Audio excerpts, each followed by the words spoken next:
He might well know, of course. Okay? So, but that's the point. The point being is that, so you make it open-ended. And what you do, and what do you do next? The next thing that you do is that you allow them to speak. All right? You allow them to speak and let them talk. And as they're talking, even if that you realize that what they're talking about is total crap, smile. What you do is that you smile. You smile and say, yeah, yeah, yeah, yeah, yeah, yeah, that's good, yeah, yeah, yeah. So you are showing that you are interested in what they're doing, even though in your mind you're saying what this guy is talking about is rubbish, okay? And then as you talk to him now, every time you talk to him, you say, Abdulahad, tell me about this. Abdulahad, tell me about that. So what do? You use his name. The best thing that people love to hear is their name. Use their name. Every time you use their name. If you look at politicians who are on the news, the first thing they learn is that who is the guy who's going to interview me? Who's the lady who's going to interview me? Ah, it's Carol, is it? All right. So in the middle of it, all of a sudden, when Carol asks a difficult question, Carol, you know about this thing, so use Carol. So where does Carol come from? The audience doesn't know about Carol. They don't know that she's Carol. All they've seen her as the interviewer. So they use the name, because as soon as you start using the name, people's tone and voice and mannerism change. The questions become a little bit more easy. So use the name. Now, you haven't said anything. And then you said, you part company.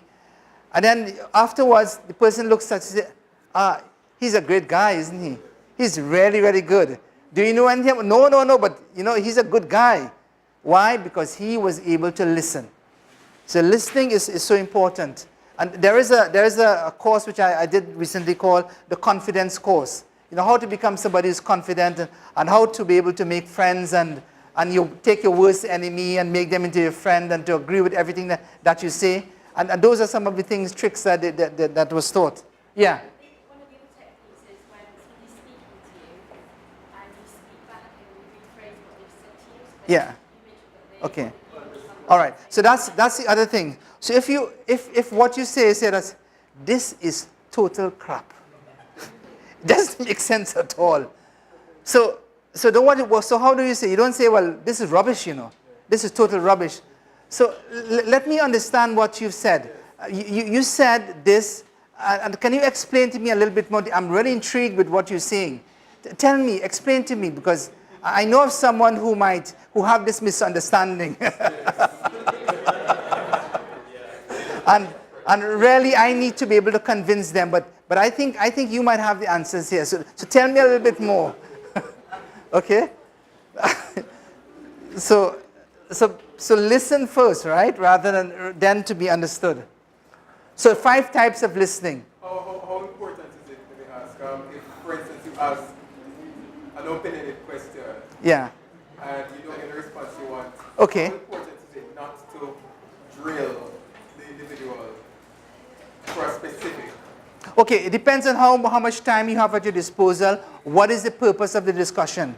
If you are quite clear that you want to discuss an X issue at some point in the discussion, what you need to be able to do is to look for a trigger point.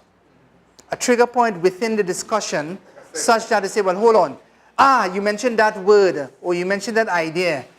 And before they can continue, let's take this idea that you mentioned. I'm very, very interested in what you've just said. So they might be on a different, continuum, and then you say, well, look, I want to take you off tangent onto this point because I think it's important for me, for my benefit, to be able to understand. Can we take the discussion this way? And then they would say, yeah, sure, no problem. Tell me, what do you want to know? Okay, all right. So these are 5 types of listening.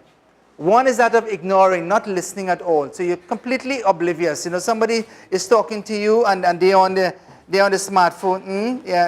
Yeah. Or they're talking to you and you eating. And then you enjoying your food. Or you're talking to you and there's a television behind there. And you say, that was a good kick, as the World Cup is going on. All right. He is talking to you and you're thinking about whether whether England loses a match or not, or when they're going to lose. Okay. Okay, all right. So it could be that you're totally ignoring them, or it could be that you're pretending you're half listening. Now, this is the thing about listening. In listening, do not just half listen. It has to be your focus. You have to be a focused attention. One of the things that we learned about Rasul Sallallahu Alaihi Wasallam is whenever somebody called him and who asked him something, he would never turn like that and say, well, you know, I'll respond to them. The hadith tells us that he would turn around and that he would address people directly. We learn this about the characteristics of the Prophet. He would always turn around and look at people directly and address them. And anybody asks a question, he would turn to that person and answer the question directly to them, even though it was in an audience, okay? Then there is selective listening, only hearing what you want to hear. So that, you know, it's like somebody that comes to you and they really have a deep-seated problem. You know, it's a moment of crisis for them. And you think, oh, it's something trivial, man. What is he talking about? So you are hearing what you want to hear, and you're not picking up things which you ought to be picking up. And then there is attentive listening, paying attention to what is being said, not necessarily understanding what is being said. And the last type is that of empathic listening, where you understand the motivation and needs behind what is being said. And all of these things. So what do? You mimic the content of the speech, as Abdullah has told us, where you'll be able to say, well, look, so you have said so and so, so and so, so and so. You rephrase. You rephrase what they have said. You reflect their feelings verbally. You use the same type of vocabulary that meets what they're trying to express. And you rephrase the content and reflect the feeling. In other words, somebody comes to you and they're quite sad. So you don't rephrase and then, you know, like in a jovial mood and then tell them, this is what you're thinking about. No, it's something where they are sad. If they are sad, then your tone and the situation has to change. You need to be able to reflect what is happening. So if they have brought the discussion down where they are in an emotional state, you don't need to become emotional at the same time, but you need to be empathic such that, you know, you understand what it is. So it could be the tone of the voice. Tone of the voice. So they are speaking in a very soft tone. You don't respond with a louder tone than them. But what you do, you drop the tone to their level. Okay? All right. So habit number 6. We're coming to the end now. So synergize. So synergize is a verb. It's not a noun. It means to cooperate with others or with another or others. That is to remedy something. And this is important. It's not just about becoming independent, but it's also about being able to work hand in hand with others. So habit number 5 taught us to listen to people, understand their point of view. This habit number 6 that we're talking about of synergize teaches us to be open up and be genuine in order to have a mutually fulfilling discussion. And then they've drawn a diagram here of trust versus cooperation. And you can see what it is. You can move from a state of being lower down or being defensive, being respective, and then synergizing. And synergizing is the way forward in terms of high cooperation and high trust with someone else. Okay? So the last one that he mentions, that of renewal, which means it's the 7th habit. And renewal, he says, it's about sharpening the saw. Literally sharpening the saw. And what that means is that sharpening the saw has to be about a number of different things. It has to be about always trying to become better and better at what you do. All of the different habits that we spoke about, you have to become better at it and go it over all again. So it's about the physical, social, emotional, spiritual, and mental.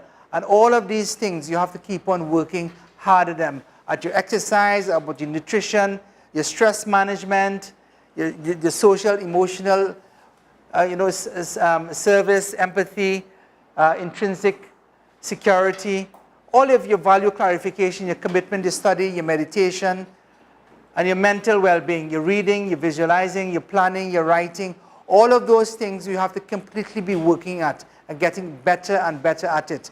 Once you do so, then you will develop the type of habits that Stephen Covey talks about.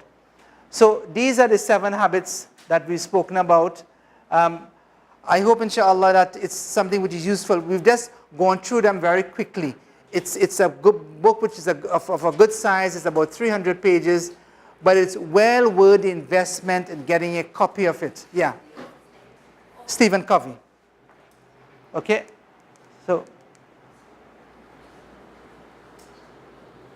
So this is the, for those of you who came late, the name of the book is The 7 Habits of Highly Successful People.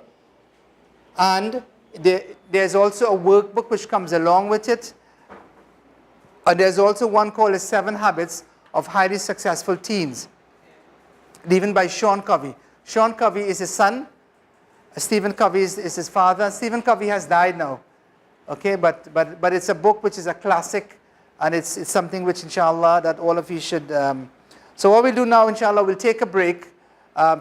We have some sandwiches and so on in the back.